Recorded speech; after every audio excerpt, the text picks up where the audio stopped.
أنا العبد الذي كسب الذنوب وصدته الأماني أن يتوب. أنا العبد الذي أضحى حزينا على زلاته قلقا كئيبا. أنا العبد الذي كسب الذنوب وصدته الأماني أن يتوب.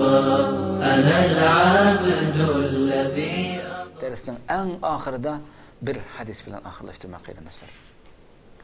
Bu hemmimizde oylandırışı gerek arkadaşlar. Osman ve zeminin bir mümin üçün yığılaydıqanlığını bilemizler arkadaşlar. Bir mümin ketip qap qalsa, şu zeminin ve osmanın onunğa yığılaydıqanlığını bilemizler arkadaşlar. İbn Cerir özünün tefsirinde Sa'id ibn Jubayr'dan rivayet qilib shunday deydi ki arkadaşlar. أتى ابن عباس رجل فقال يا ابن عباس أرأيت قوله تبارك وتعالى فما بكت عليهم السماء والأرض وما كانوا منظرين فهل تبكي السماء والأرض على أحد. Bir adam İbn Abbas radıyallahu anhu'nun qışığı kelib, İbn Abbas, sen Allah'ın tövəndəki sözüge qana qaraysan? Yani ularga osman ve zemin yığılımıdı degan bu sözge qanda qaraysan? Bir osman, bir maxluq, bir insan üçün osman zemin yığılamdı deb shunda so'ragan lekin İbn Abbas radıyallahu anh degan ki shundaq. İnnehu leysa ahadun minal xalaiqi illa lahu babun fis semai minhu yanzilu rizquhu ve fihi yas'adu amaluhu. Her qandaq bir maxluqning osmonda uningdan rizqi tushadigan bir eshik ve amali o'rlaydigan bir eshik bor dedi. Bir eshik varki bu eshikdan rizqi tushadi ve buningdan amali shu eshik qarab o'rlaydi dedi. Har qandaq bir maxluqning shunday bir eshigi bor. Agar mu'min o'lsa, uning osmondagi bu eshikka taqilib qoldi dedi. Taqilib qoldi. Rizq tushadigan ve amali o'rlaydigan bu eshik taqilib qoldi mu'min o'lgan vaqtida. Shuning bilan bu aşu ameli o'rlaydigan, aşu osmondagi insonning rizqi tushadigan ve insonning dunyodagi yaxshi amalları o'rlaydigan bu eshik u mu'minning o'rlab turadigan amallari to'xtab qolgandan keyin buningga echinib yig'laydi deydi. Buning echinib yig'laydi osmondagi. Bu zemin bo'lsa-chi, zemin qanday yig'laydi deganda, bu zemin, bu mu'min o şu zeminning mu'min o'zi şu dunyoda namoz o'qiydigan şu namozgohi, bu o'zi yaxshi amal qilgan zemindagi yaxshi amal qilayotgan o'rinlari u mu'min dunyodan ketgandan keyin u shu o'rin uni sig'inib yig'laydi deydi. Uni yo'qitib, o mu'minni yo'qitib qo'ygandan keyin, o mu'min ketgandan keyin uni aslab yig'laydi deydi zemin.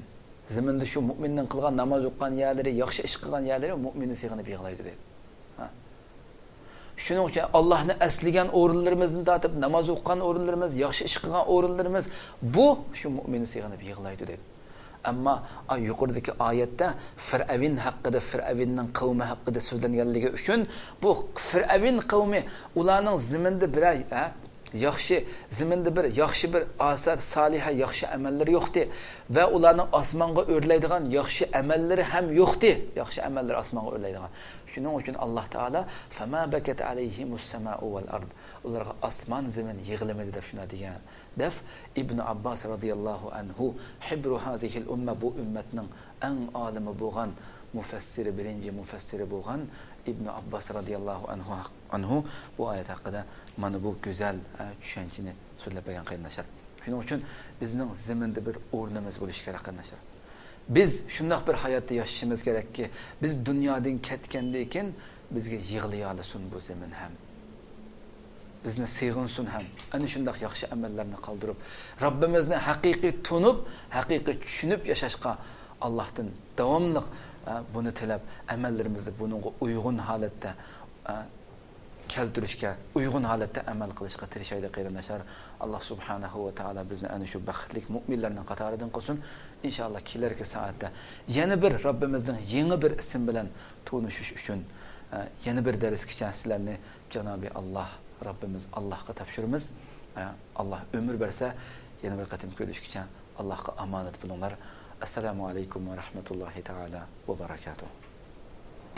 باسمك نحيا ربنا والحبيب إمامنا، باسمك نحيا دنيا ودين، نصير رحمة في العالمين.